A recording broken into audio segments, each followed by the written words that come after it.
Hey, good morning, everybody, and good evening, Andy, if you're in Europe, and Merry Christmas if you're in Australia and or New Zealand.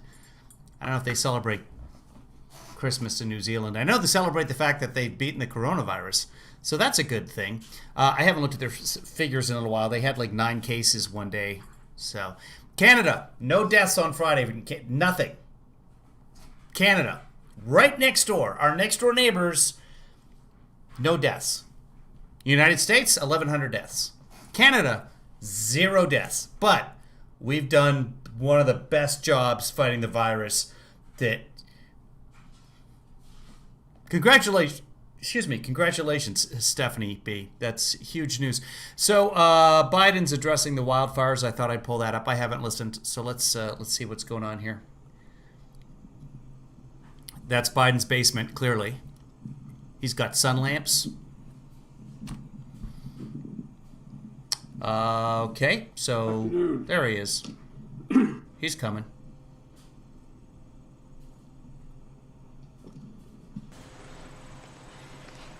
Good afternoon. Ladies and gentlemen, the President of the United States. Welcome to the Natural History Museum. You know, as a nation, we faced one of the most difficult moments in our history, in my view. 4 historic crises all at the same time.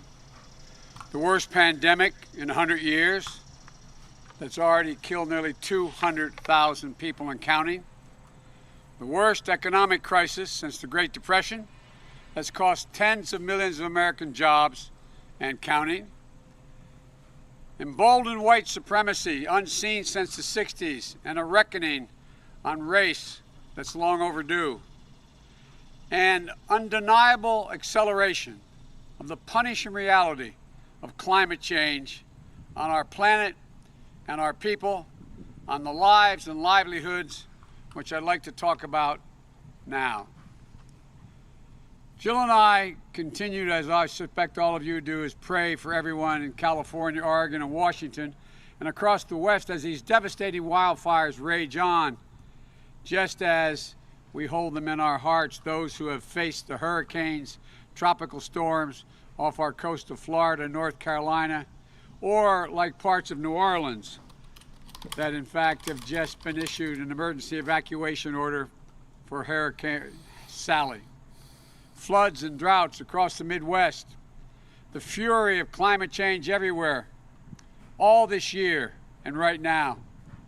We stand with our families who have lost everything, the firefighters, the first responders, risking everything to save others, and the millions of Americans caught between relocating during a pandemic or staying put as ashes and smoke pollute the air they breathe. Just think about that. People are not just worried about raging fires. They're worried about the air they breathe, about the damage to their lungs.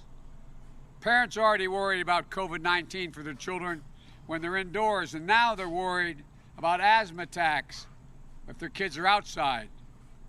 Over the past 2 years, the total damage from wildfires has reached nearly $50 billion in California alone.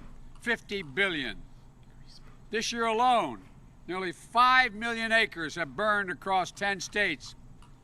More acreage than the entire state of Connecticut. And it's only September. California's wildfire season typically runs through October. Fires are... Joe, we don't measure in the United States. How many football fields has it burned? How many football fields? Just doesn't know how to talk to Americans. Go ahead, Joe. I think I killed it. Come on, Joe. Well, that's that. I'm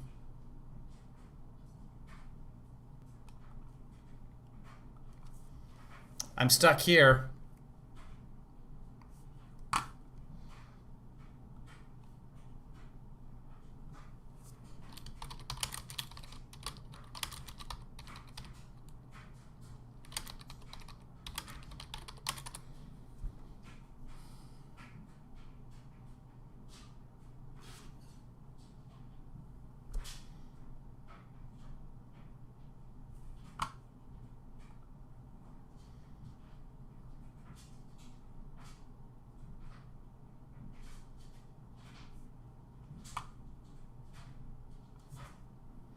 Come on.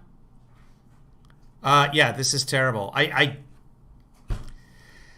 Oh, Spectrum. Give me a second here. Let me just run a speed test. You guys can see this as well.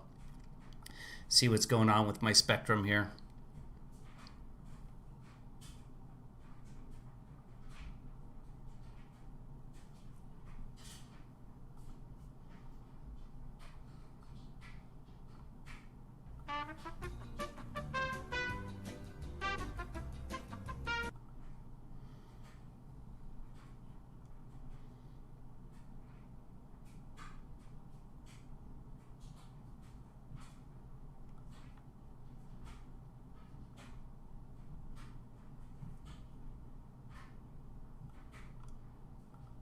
And we're back. Okay, so hey Green Room, hey Phyllis. No, so it decided it was going to go green. So here we are going green. Let's see if we can get Biden back. We are at 3:53 of Biden's speech. It does not want to cooperate. I just had like my internet just choked, and now it's back. So let me reload Biden here. All right, and we're almost at 4 minutes of Biden. I said something funny too. That's why I hadn't been paying any attention, and then I said something funny, and that's when we got the death circles. So everyone's a critic. Here we go. Let's go back a little bit. Photos, the keepsakes, all the memories. Spouses and kids praying each night for their firefighter husband, father, wife, and mother. Will they come home? Entire communities destroyed. There we go. Now we're good for some reason. I don't know. It shouldn't be so bad that millions of Americans live in the shadow of an orange sky. And they're left asking, is doomsday here? And I know this feeling of dread and anxiety extends well beyond the fires. We've seen record hurricane season, costing billions of dollars as well. Last month, Hurricane Laura intensified at a near record rate just before its landfall along the Louisiana and Gulf Coast. It's a troubling marker, not for just the increased frequency of the hurricanes, but more powerful and destructive storms. They're causing record damage after record damage to people's homes, lives, and livelihoods.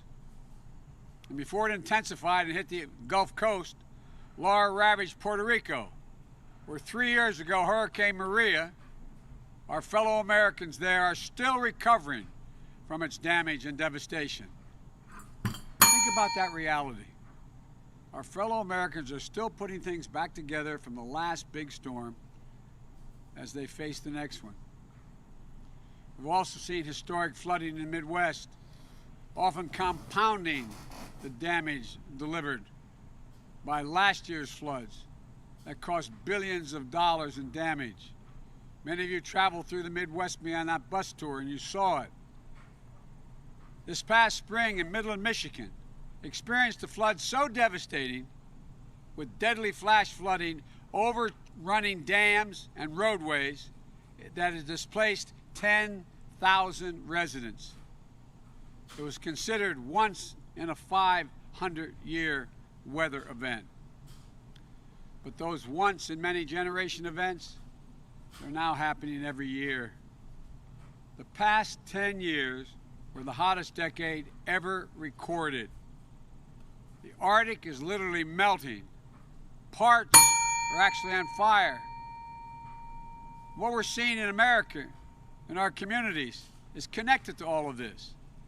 With every bout with nature's fury caused by our own inaction on climate change, more Americans see and feel the devastation, whether in a big city, small towns, on coastlines, or in farmlands. It's happening everywhere, and it's happening now, and it affects us all. Nearly 200 cities, not Republican or Democratic cities, 200 cities are experiencing the longest stretches of deadly heat waves in 50 years. It requires them to help their poor and elderly residents adapt to the extreme heat to simply stay alive. especially in the homes without air conditioning, which many don't have. Our family farmers in the Midwest are facing historic drought. Those follows record floods and hurricanes, sped by windstorms all this year. The speed of those windstorms. That's a fact check. That means it's true. Incredible. When you saw it on television or saw it in person. Plus, it also means I feel like ringing the bell. It's ravaged millions of acres of corn, soybeans, and other crops. Their very livelihoods, which sustain their families and our economy for generations, is now in jeopardy. How do they pay their bills this year? What will be left to pass on to their kids? And none of this is happening in a vacuum. A recent study showed air pollution is linked with increased risk of death from COVID-19. Our economy can't recover if it can't build back. With more resiliency, more ability to withstand extreme weather that will only come with greater frequency and intensity. The unrelenting impact of climate change affects every single solitary one of us. But too often, the brunt falls disproportionately on communities of color, exacerbating the need for environmental justice. Sorry, as a bug. Speaking of the environment. These are interlocking crises of our time. Requires action, Goddamn not denial. nature. Requires leadership, not scapegoating. It requires the president to meet the threshold duty of the office, to care for everyone, to defend us from every attack, seen and unseen, always and without exception. Because here's the deal. Hurricanes don't swerve to avoid red states or blue states. Wildfires don't skip towns that voted a certain Yeah, way. they do. You just use a Sharpie. The impacts of climate change don't pick and choose. That's because it's not a partisan phenomenon. It's science. And our response should be the It's same, Sharpies. grounded in science. Acting together, all of us. But like with our federal response to COVID-19, the lack of a national strategy on climate change overall leaves us with a patchwork of solutions. As a matter of fact, it's been made worse by the changes this administration has made. I'm speaking from Delaware. We're the lowest lying state in the nation relative to sea level. We're just last week. And the color of the grass matches my Delaware skin State tone. Attorney General Absolutely. sued 31 big fossil fuel companies, alleging that they knowingly wreaked havoc and damage on our climate. Damage that is plain for everyone to see but the president. And as he flies to California today, we know he has no interest in meeting this moment. We know he won't listen to the experts or treat this disaster with the urgency it demands, as any president should do during a national emergency. He's already said he wanted to withhold aid to California, to punish the people of California because they didn't vote for him.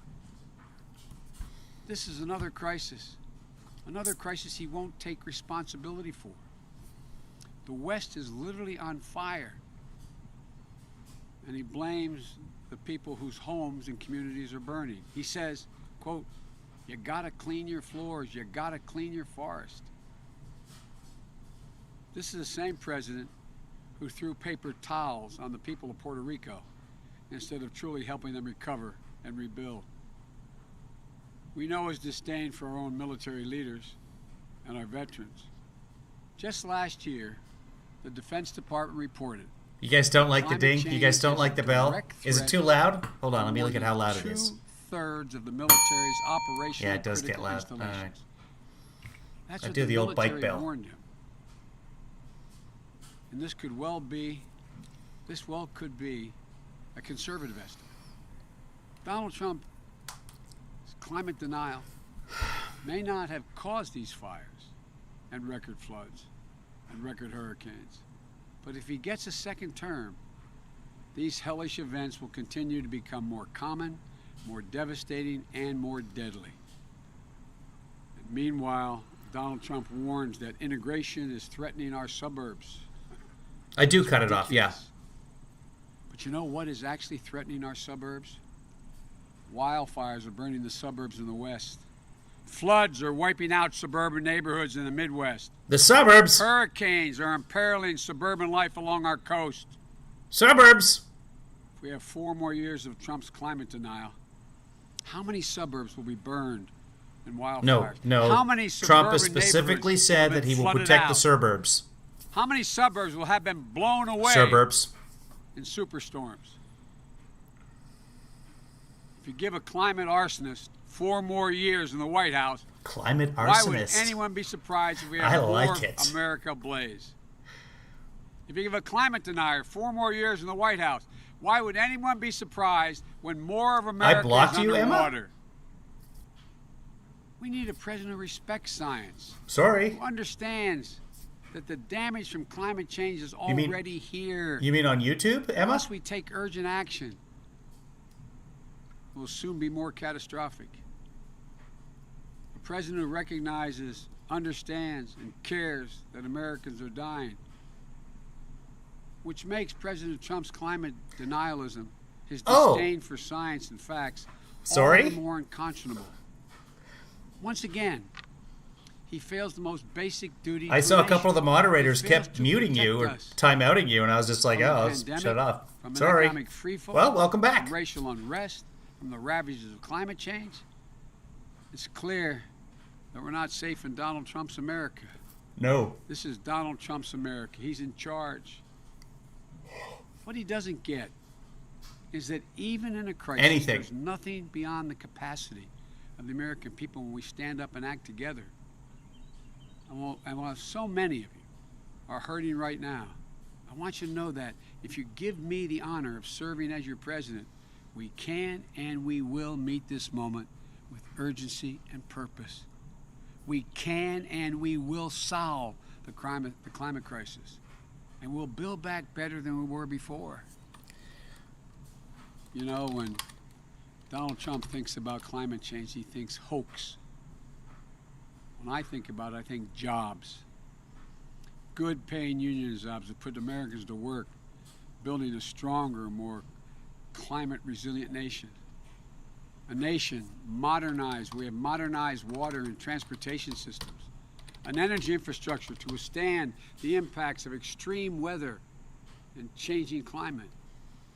When Donald Trump thinks about renewable energy, he sees windmills somehow as causing cancer. I see American manufacturing, American workers racing to lead the global market.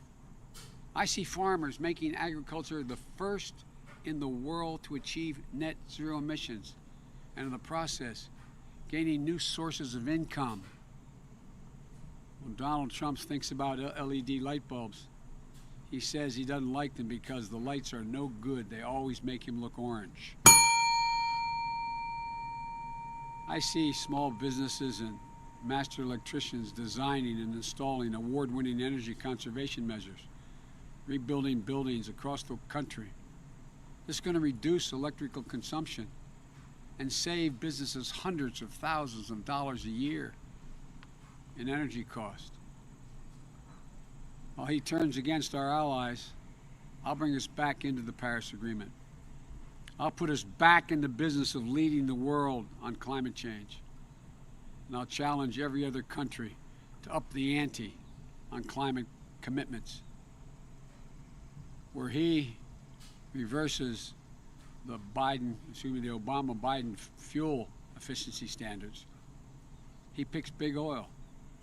He picks big oil companies over American workers. Even when the automobile industry agreed.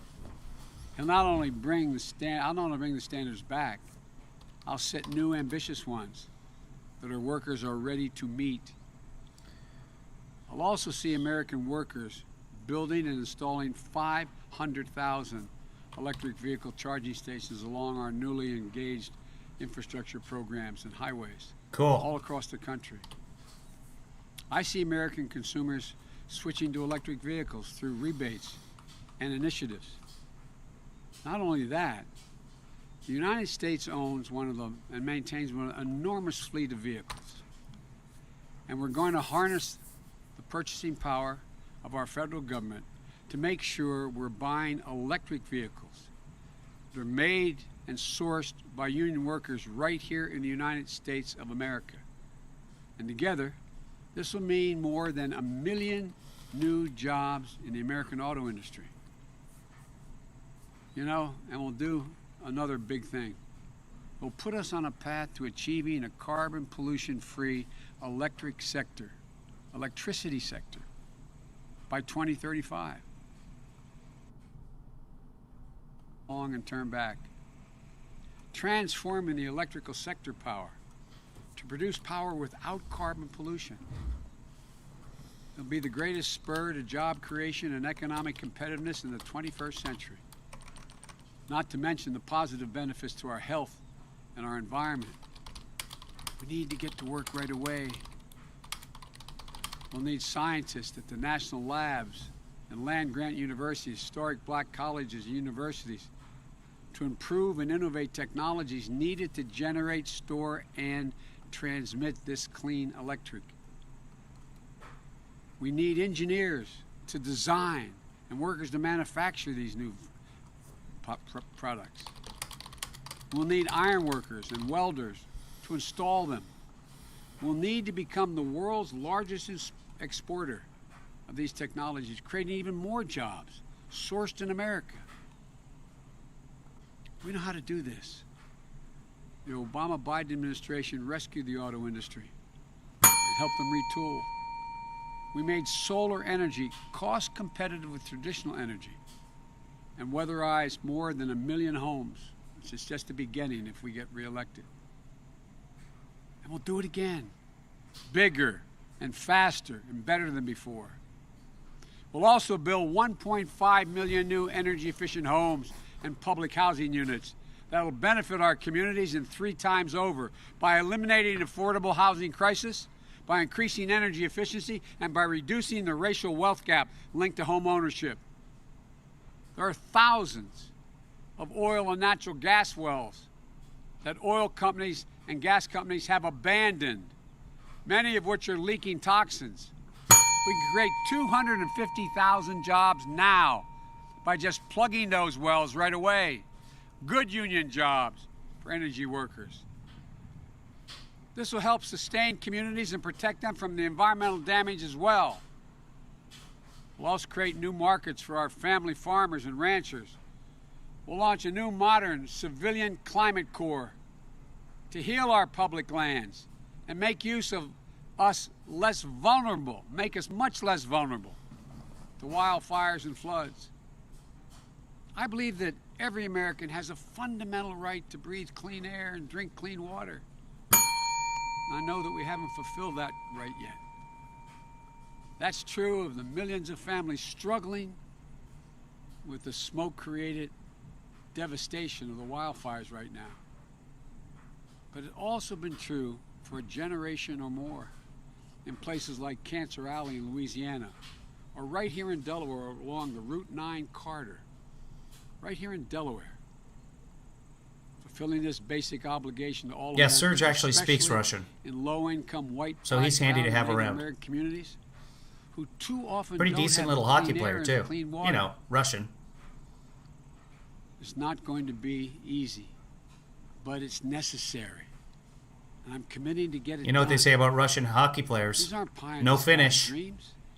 These are concrete, actionable problems that create American jobs, mitigate climate change, and put our nation on the road to net zero emissions by no later than 2050. You know, some say we can't afford to fix this. But here's the thing. Look around at the crushing consequences of the extreme weather events I've been describing. We've already been paying for it. So we have a choice. We can invest in our infrastructure to make it stronger, more resilient, improving the health of Americans and creating millions of good-paying jobs, while at the same time tackling the root causes of climate change. Or we can continue down the path Donald Trump has us on, a path of indifference, costing tens of billions of dollars to rebuild, when the human cost, the lives and the livelihoods and the homes and the communities destroyed are immeasurable. We have a choice. We can commit to doing this together because we know that climate change is the existential challenge that's going to determine our future as a country for our children, our grandchildren, and our great-grandchildren. Or we can do it Donald Trump's way. Ignore the facts, deny reality, which amounts to a full surrender and a failure to lead. It's backward-looking politics that's going to harm the environment, make communities less healthy, and hold back economic progress while other countries race ahead. And it's a mindset that doesn't have any faith in the capacity of the American people to compete, to innovate, and to win. Like the pandemic, dealing with climate change is a global crisis. And that requires American leadership. It requires a president for all Americans. So as the fires rage out west on this day, our prayers remain with everyone under the ash. I know it's hard to see the sun rise, believing today will be a better day than yesterday. Actually, the sunrise this morning Americans was face this gorgeous. historic inflection point. Bright Time of red, real and you peril, could like blood also orange time of red. Extraordinary possibilities. Okay, blood orange, but you know the blood orange, not orange I know red. we can do blood, this. The actual We orange. will do this. This is the United States of America. We've seen the light through the dark smoke. We never give up. Always, without exception, every time we succeed when we try.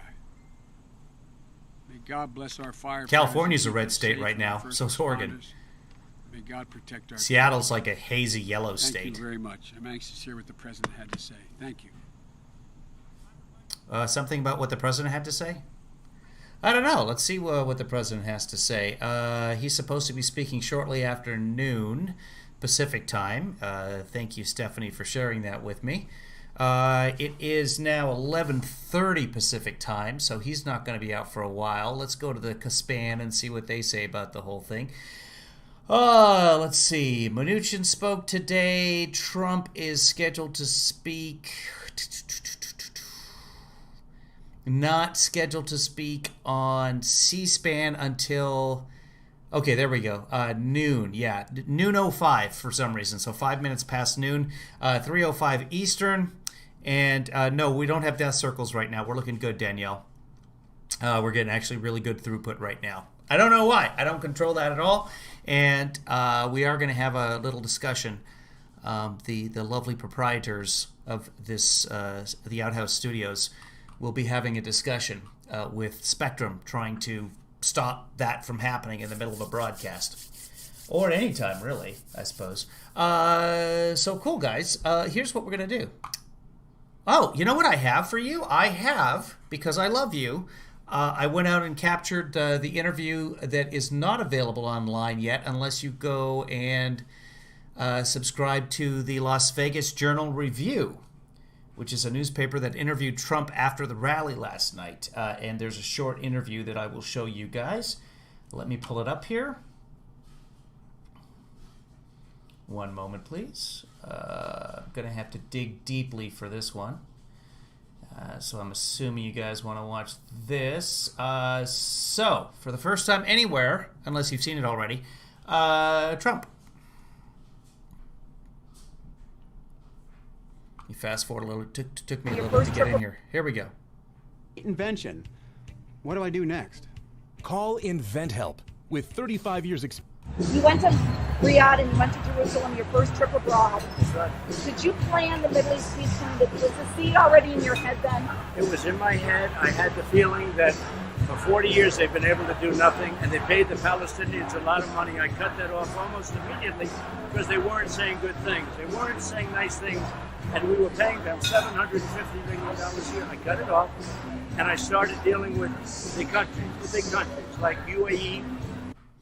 I'm going to pause this every few seconds and just make a comment simply because they're playing Billie Jean in the background, and I have been copyright violated by YouTube for Billie Jean before. And Twitter, as a matter of fact. So the Michael Jackson properties, ironically, very protective. Like Bahrain, who are going to be at the White House on Tuesday signing a very important document. First time in many, many years. And there are many other Middle Why would mean people and the devil protect Trump? I don't know what that means. So asked your first visit outside the country was to Saudi Arabia. That is true. Were you thinking 4 years ahead at that point? And Trump's like, oh, yeah. Oh, no, I totally had this all planned out. Eastern Will the countries. Saudis join? Do you think the Saudis I think they will join at the on right this? time, yeah. When do you think that would be? So there's a limit. Governor Sisolak has 50 people per event. Are you subject to that? So here's what happened. We had many sites, and this governor, outside sites, and this governor, what he did is a disgrace. He's in charge of ballots. He's the governor of Nevada, and no, he's not in charge of the ballots. The Secretary of State is in charge of the ballots in all the states. He made it impossible for these people to give us the sites. They were exterior sites. Last night we had 29,000 people.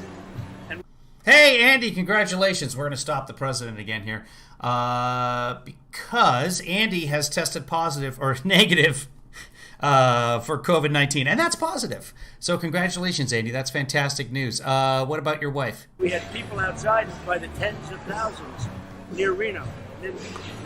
But now, tonight, it was very interesting. I said, how are we doing?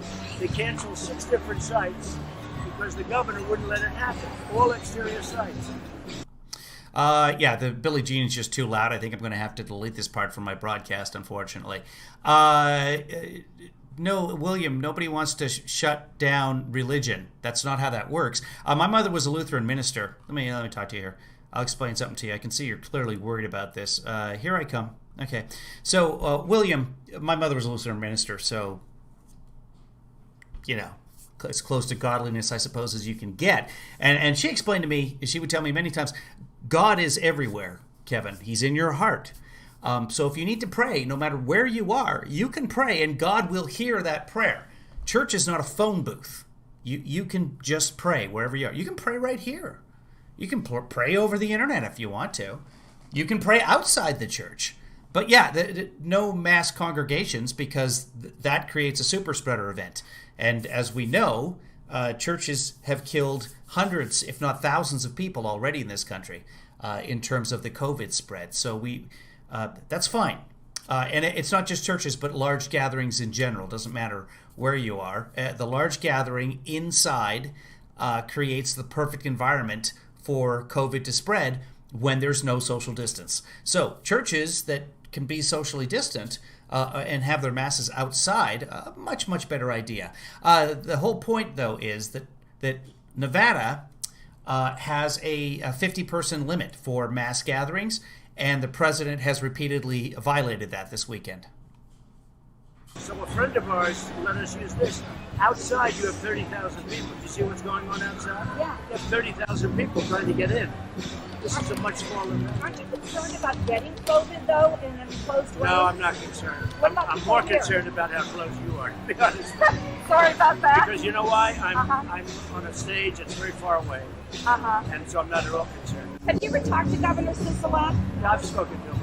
And it seems like there's something personal. You call him a clubhouse governor. Well, he is. He's a political hack. Let me just tell you, he's in charge of ballots. So to update you, in Minden, Nevada, which was Saturday's rally, Trump just said there were 29,000 people there.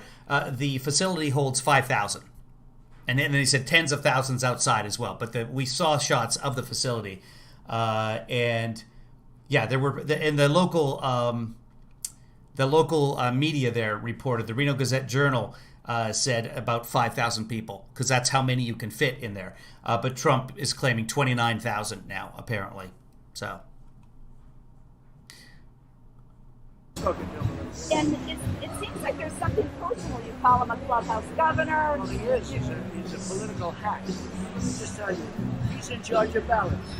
There's no way he's going to be honest about it. It's a rig. It's a rig. 100%. It's a rigged. It's a rigged. That's a thing now. It's a noun. It's a rigged.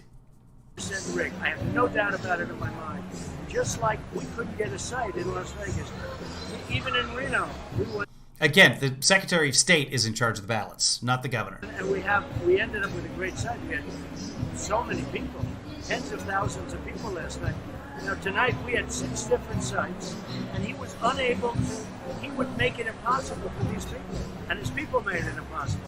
Well, COVID-19 is making it impossible. So we ended up here at a friend's place, but they only have about 6,000 people inside. No, but it shouldn't have happened. It should have been outside. Secretary of State. The governor doesn't really control what happens. The governor totally Yeah, there's a Republican Secretary of State. The governor doesn't control. controls it. And then Trump's response? 6,000 people inside. No, but it shouldn't have happened. There's It a should have been Republican outside. Secretary of State. The governor doesn't really control what happens. The governor with the totally ballots. controls it. The governor's the one that made it very difficult, and he controls it, and that's okay. Point blank. Here's the reporter who works for the Review Journal, which, by the way, is a newspaper to the right. They endorsed Trump in 2016. Hey, the Secretary of State, that's how voting works. He controls the ballots. And Trump's response, he totally controls the ballot. No, that's just not how reality works. But it doesn't matter to Trump. He'll just say whatever and stick with it. And his followers will follow. Wants to play that game, we'll play the game. But you know what the game is? The game is he's also controlling ballots. And it's a crooked operation. As far as I'm concerned, this is a rigged election. This is a rigged election. And he's not the only one. You have Pennsylvania. You take a look at what's going on in Pennsylvania. They've had many... Yeah, Israel is shutting back down again, Green Room. So you're ahead of them. Israel went to complete lockdown again because the coronavirus is starting to come back. This is what we know. If you open, it will come. That's how the virus works. You have people hanging out with other people and you don't have mass testing. That's what's going to happen. By the way, Green Room, I really need some Irish nachos right now. Like 89% of me is all about the Irish nachos. Ballot operations over the last number of years, almost every one of them has turned out to be fraudulent. And they were small operations, not where you're sending out millions and millions of ballots. Do you want Nevadans to vote by mail? Do you want Nevadans to vote by mail? I want everybody to go and vote unless you do an absentee ballot. Okay? That's by mail. So If you do an absentee ballot where you send for it and it comes back, but they're sending ballots all over the place. No, I don't think that's good because it's proven. Nevada is sending out mass ballots. Anybody who's registered to vote, which is a process. You register to vote, and now you're going to get a ballot. That's exactly the same as absentee ballots. To be people that Reminder, Trump votes absentee. A little map that I captured again earlier today because I'd used it before. On March 8th, Trump voted in the primaries in Florida in West Palm Beach, but he didn't vote in West Palm Beach. He voted in Washington, he says, and he voted absentee using the mail, and he mailed in his ballot because he claimed, he lives in Washington. He can't vote. I mean, in order to vote, he would have to, be at home. Well, it just so turns out that he was at home. Hold on. Let's see. Come on, show it to us, kids. There we go. Trump played on March 8th. He played at the Trump International Golf Club in West Palm Beach. Here is the nearest voting location. It is a 3-minute drive. That's if you're at the clubhouse. So you cross the street, and there it is right there. What are the times that it's available? He played golf mid-morning until afternoon. We know that from that day. And here it is right here on Sunday, March 8th, when he was playing golf. It was open from 10 a.m. to 6 p.m. Could have made a 3-minute drive across the road, but the reason he voted by mail is, because, he had to. So, so everybody better show up to vote because, the president made every effort and just couldn't do it. don't even want a ballot end up getting a ballot. They don't even know what to do with it. And what happens is people take those ballots and there's great fraud. And that's been proven in New York. You saw that. It's been proven in New Jersey. There was not mass fraud in New York. That's not true. It's been proven all over. In New Jersey, there was fraud, and it was perpetrated by a couple of individuals who were caught very easily because what they did was insanely dumb. So what can you do to bring the strip back? Well, it's going to come. Nevada, you can vote at the polls in Nevada, but they decided they were going to send a ballot to everyone anyway. And they were going to reform the way that the ballots were done as well. So now they're highly secure.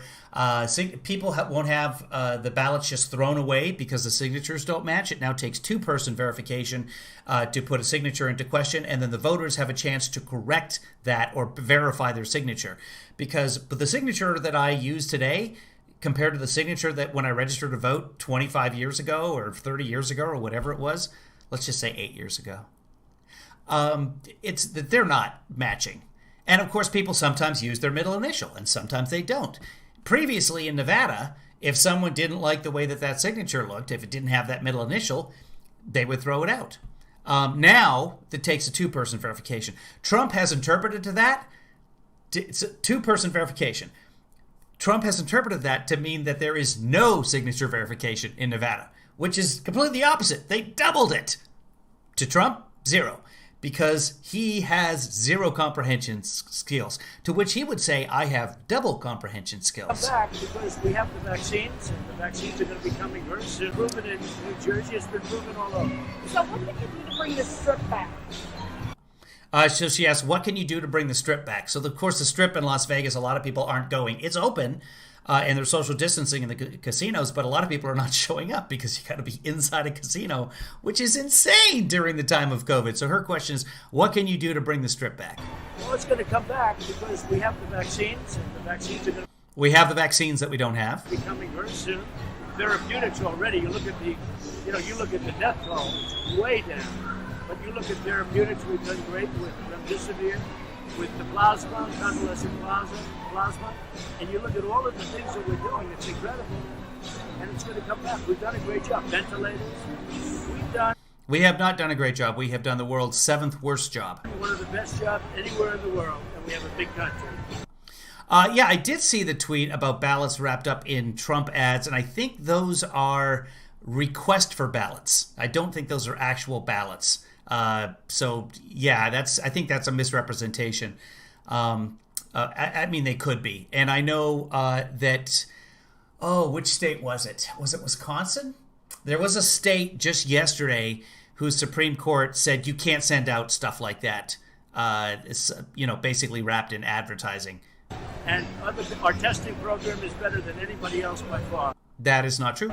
No, it's been really amazing what we've done. So will COVID be in the mirror next year? You said. So will COVID be in the mirror next year? You said that we were turning a corner. I think so, yeah. I think COVID will be in the mirror next year. That's it. That's the whole interview there. The interesting part is, watch what he does here. Let's go back to, was the seed already in your head there? Hold on. Okay, there's an interesting question in here. Here it is. 20,000 people trying to get in. This is a much smaller event. Again, it was 5,000 people. That's the maximum capacity.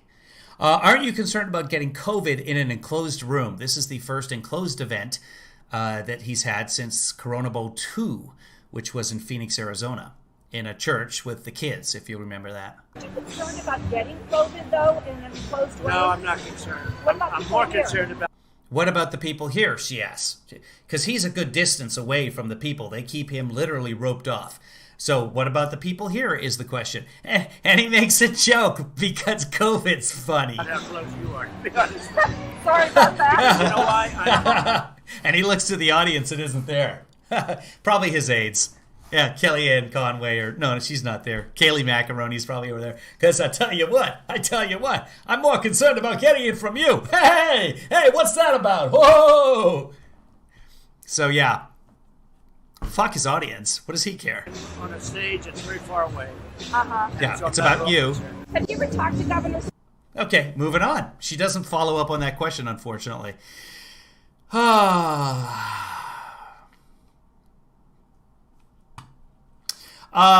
What time is it, kids? It's 11:46. Okay, we're going to take a break. We're going to stand down for now. We'll come back after Trump starts talking in California, which is scheduled for 12:05. I would be surprised if that happens. Let me just jump in here. Oh, the Justice Department is having a news conference. Well, that's something. Hold on a second. Let's just check in. Let's just see what's going on here. Okay, and I can't watch from beginning. Sometimes you can't. Oh, it's not happening yet. Okay, just a second here. We'll just check in on the programs. Check in on the news media. Let's see. Kitty porn, kitty porn. Oh, there it is. YouTube TV. And we'll go to live and see what everybody's up to here. So nobody is covering the president yet. So it's scheduled for just after noon, which is in about 20 minutes here. I would be very surprised if it starts anytime around then. When it does start, we'll come back on the live stream. Here's some closing credits for you kids.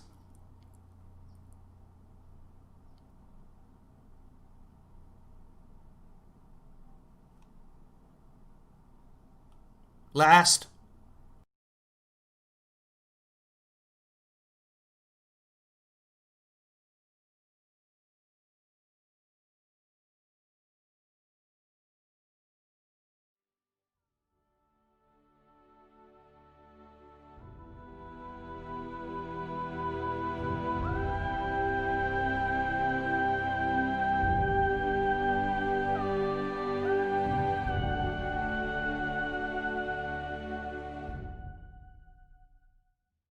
Kevin, is this helpful to Joe Biden? Wait, what?